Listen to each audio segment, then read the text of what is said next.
Good morning, micro followers. Just wanted to jump on and do a really quick Coturnix update for you. So here we have my little midget chickens. These are Pharaoh Coturnix quail.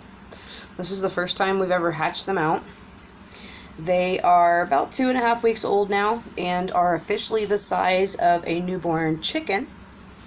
So it's come a long way considering they were about the size of their current heads when they hatched. So they were really super duper dinky, and like I was told, they're growing fairly quickly. They are almost finished getting their adult feathers in, so a lot of the cute little fluffy plumage is gone and their adult feathers are coming in quite nicely. We are approaching the age to where I'm kind of keeping an eye out on male and female. And with Coturnix quail, this does not apply to all quail, but with Coturnix quail they can be feather sexed, which means you can tell whether it is a male or a female according to their feathers, certain characteristics of their feathers. So with Coturnix quail, you'll see if anybody decides to move. Right now they're kind of in shock because I changed out their bedding and rearranged their little house here, so everybody's kind of in shock. But anyways, so with Coturnix quail, the chest of a female or a hen Coturnix quail is going to have the speckles on it. Now, you got to be really careful with this because especially at a younger age, the male Coturnix quail can also have the speckles. But what your signature is that you want to look for with the male Coturnix quail is a red breast or an orange rust colored breast. So like I said, even the males at a super young age can have the speckles also, so don't go by the speckles solely.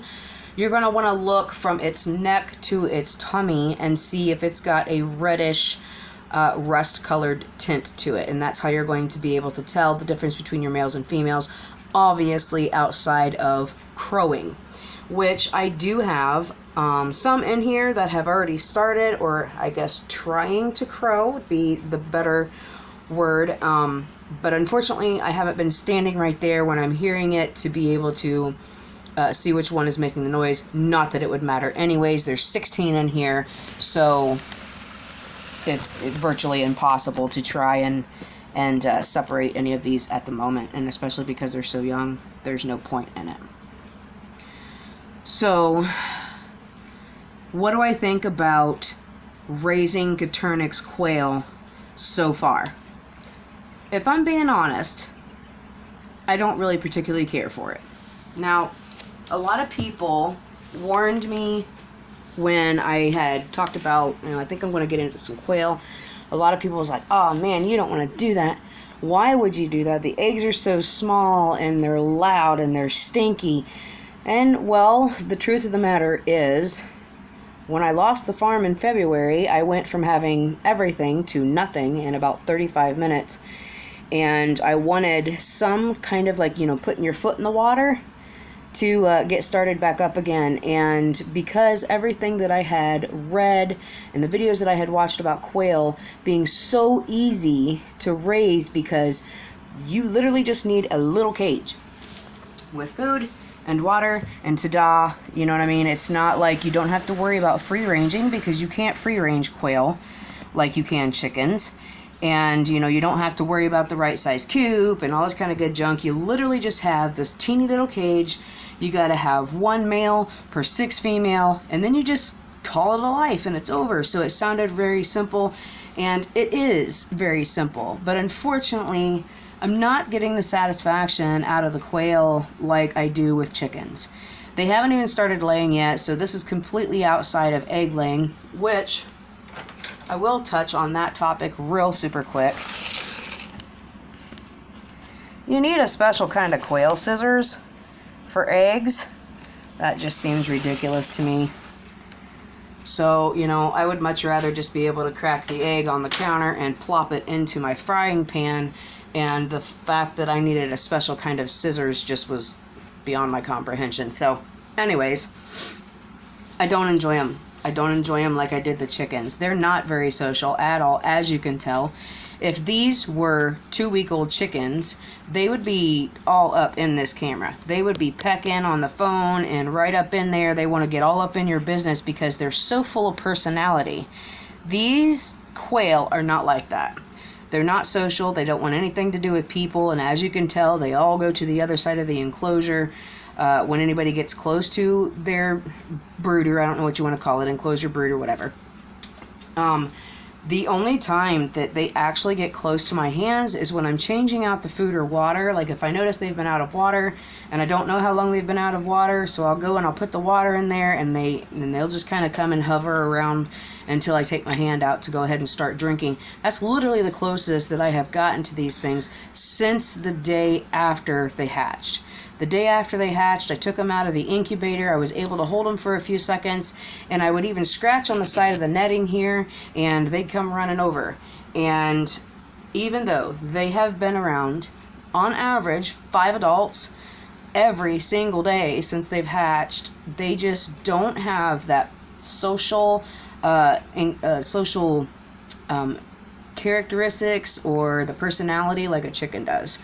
So I'm not gonna lie, I'm not really super impressed with them so far, and which immediately makes me question whether or not I'm going to keep them. So obviously, with them only being about 2.5 weeks old, I'm going to go ahead and play this out, but at this point there's a pretty good chance that I'm going to just sell them. And, you know, a lot of people are like, oh man, give him a fighting chance. It's only been 2.5 weeks. Well, I don't know, call me impatient or whatever, but I have certain expectations. If I'm going to dedicate my life to tending to livestock, I guess I just don't want this absent-minded void life that I'm continuing to nurse for such a benefit of a teeny tiny little egg that I have to use scissors to open up. So it really at this point doesn't seem to be like it's going to be worth my time. They do stink. Absolutely they do stink. I thought chicken poop was bad. It kind of took a minute when I had the chickens in the house and we put them in the brooder, and it took a minute before I started to smell the chickens. These guys were within days. And the thing that's messed up about that is when they hatched, they were really super small. And, you know, of course, as you can tell, I use pine shavings. With them being so small, I was really shocked at how quickly they stunk with the amount of space and shavings they had with the teeny tiny little turds that they were dropping. So the smell is definitely high on my list of things I do not like about quail, especially because they're still in the house. I can't put them outside, at least for another week, a week and a half. So, you know, that definitely is a huge disadvantage as far as whether I want to keep doing this or not. Cute? Absolutely. On the cute factor, they're adorable. But, you know, cute doesn't really necessarily do anything when you're trying to develop a relationship and nobody wants anything to do with you.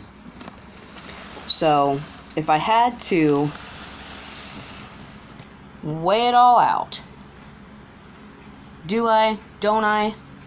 No, I don't think it's worth it. So far, I don't think it's worth it. Even if they were laying their eggs, which are so dinky, I don't think it's worth it so far. So like I said, there's a pretty good chance I'm going to be selling these, and once the incubator is freed up, I'm going to go ahead with the plan for making the hoop coop, but instead of putting the quail in there, I think we're just going to go ahead and bite the bullet and get back into chickens. I've got 3 specific breeds that I'm really, really wanting to go ahead and start up with, so hopefully if I can get out of having to process these, because I can't imagine trying to process something so little. I would rather just sell them to somebody who's either dedicated to quail or really wanting to get into quail and understands all the pros and cons when it comes to raising quail. So, loud? Yeah, periodically. You know, if I had to judge whether they were worth it or not on the sounds that they make, or, you know, their crowing, whatnot, it's not enough at this point. They're still so young, and like I said, a lot of the roosters that are in there haven't even found their voice yet, I'm sure. So I can't really gauge, you know, yes or no on the quails judging by noise factor. There are almost every single night, so there's more than not, that I am in bed and trying to go to sleep, and somebody in there gets started. And they don't have a crow like our chicken does. They have this weird nasally siren kind of call, and it's quite annoying. Maybe it's just because they're young, but it doesn't last very long. So, you know, I don't know if it doesn't last very long because of their age and they're still trying to find their voice, or if it doesn't last very long because that's just how quail are. Like I said, this is the first time I'm raising them, so I'm learning as I go and pretty much judging it off of the information, articles, and videos that I've watched previously to hatching them out. So, on a scale of 1 to 10, how much do I enjoy quail? Probably a 4. On a scale of 1 to 10, how would I suggest somebody to get into quail? 4. I mean, you know, the odds aren't looking real good.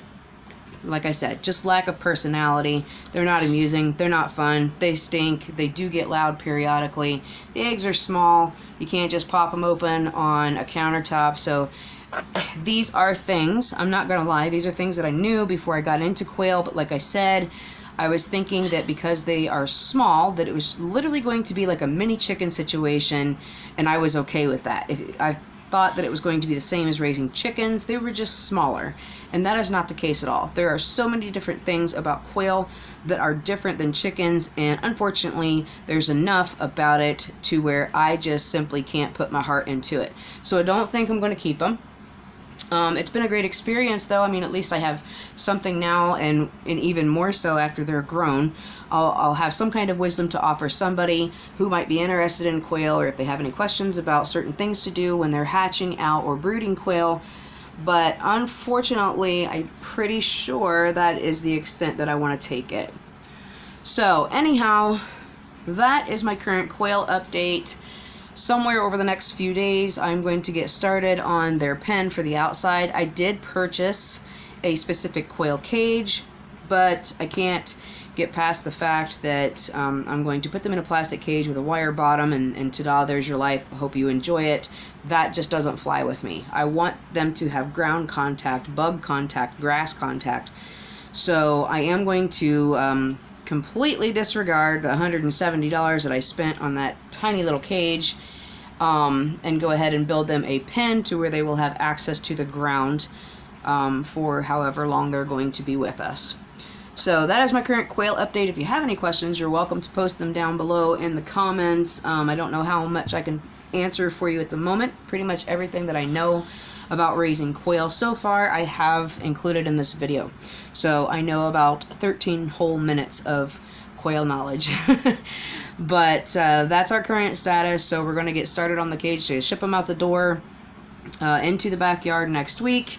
And then from that point on, I'm going to get started on the hoop coop, and we're going to start getting some chickens back up into the micro farm and see if we can't go ahead and get this operation back up and running. So, thank you guys for watching. If you haven't already, please like and subscribe. And as always, thank you so much for following along. You guys are my motivation, and you are what keeps me going. I cannot tell you enough how much I appreciate that. I love you guys. Have a super great day. See you next time.